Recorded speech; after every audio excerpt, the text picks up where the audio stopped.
Inside Trump's war room, that's the focus of tonight's Angle. All right, they keep getting it wrong. The same so-called experts who insisted that Trump was finished after impeachment.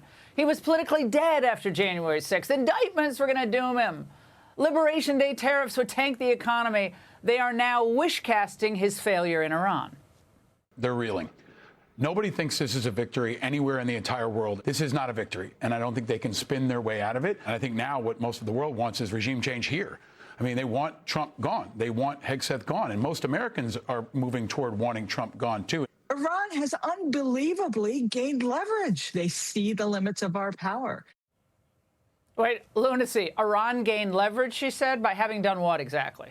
Are we supposed to believe it was part of Iran's master plan to lose their entire Navy, their Air Force, most of their missiles, not to speak of losing the Ayatollah and most of the top leadership? And as for their leverage in the Strait, imagine what they would have done with the leverage they had when they had nukes. We wouldn't be discussing tolls or joint ventures, but total domination by Islamic jihadists. Well, that's not happening now. They've been neutered or close to it. That is ultimately a huge gift to future generations in the region and here in the United States. Look, things are going to be bumpy for a bit as negotiations continue, the stops and the starts.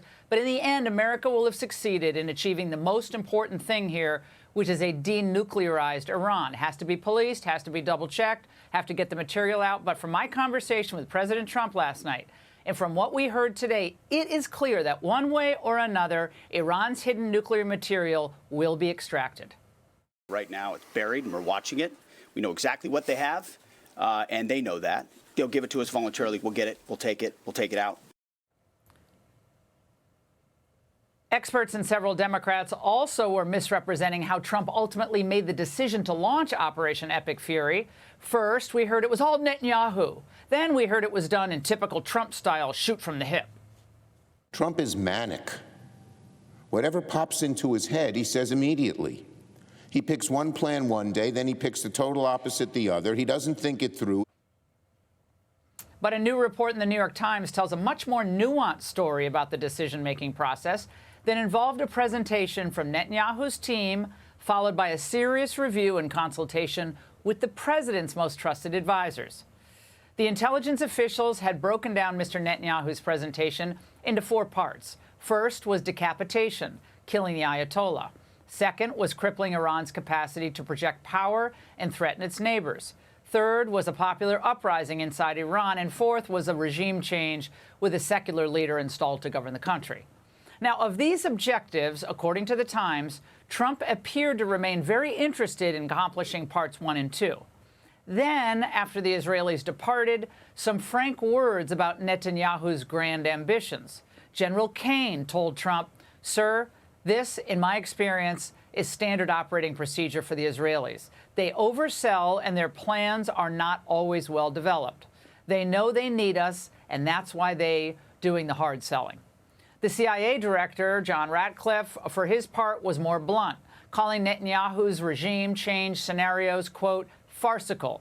At that point, Secretary Rubio cut in, saying, quote, in other words, it's BS.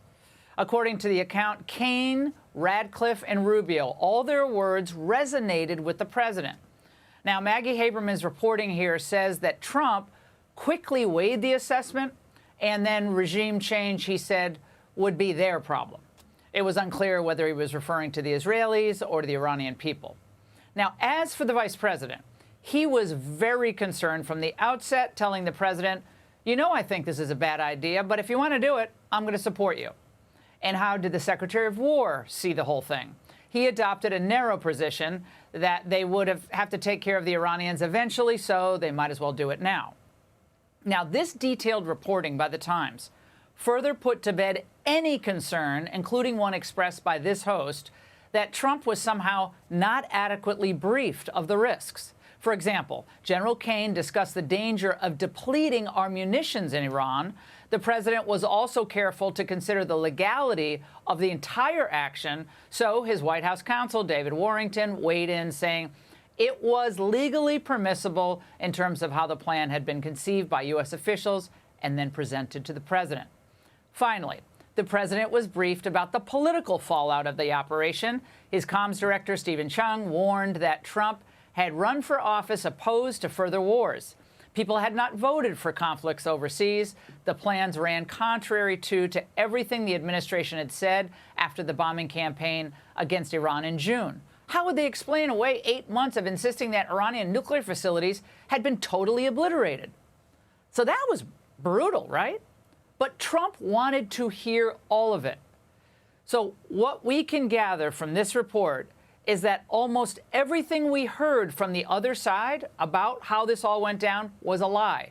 Trump did not simply follow Bibi's recommendation. He was fully briefed from the Pentagon and intel communities. He did have an open and productive dialogue from his entire war cabinet, who each gave informed assessments. And finally, President Trump, as always, understood leverage and then, when he made his decision, how to use it. This is how the White House is supposed to work. They're not supposed to sit over in 1600 Pennsylvania Avenue and do whatever the press or the pundits or cable or podcast hosts or global elites want them to do. The president is supposed to act in the long-term interest and security of the United States, not in his own short-term political interest. So this is tough. It's complicated work. But he and his team, and I can tell you this because I've seen it firsthand, they work really hard. And yeah, sometimes they have to course correct. And sometimes they have to replace people when they believe they're not well suited for their jobs. It's okay. And everyone, and I mean everyone, is held to the highest standards. So when you read this New York Times story, and I urge you to do so, compare it for a moment to the accounts of how the Biden White House worked. And I'm telling you, there is no comparison. Biden would not even have understood what these Trump advisors were saying. Obama actually would have understood it, but he wouldn't have wanted to take the political risk on going into Iran. And George W. Bush, well, he probably would have just agreed with everything Bibi said, but not Trump. He vacuums up the information, he peppers people with questions, he thinks about it, he makes the call. This is the way it should be done. And that's The Angle. Hey, Sean Hannity here. Hey, click here to subscribe to Fox News YouTube page and catch our hottest interviews and most compelling analysis. You will not get it anywhere else.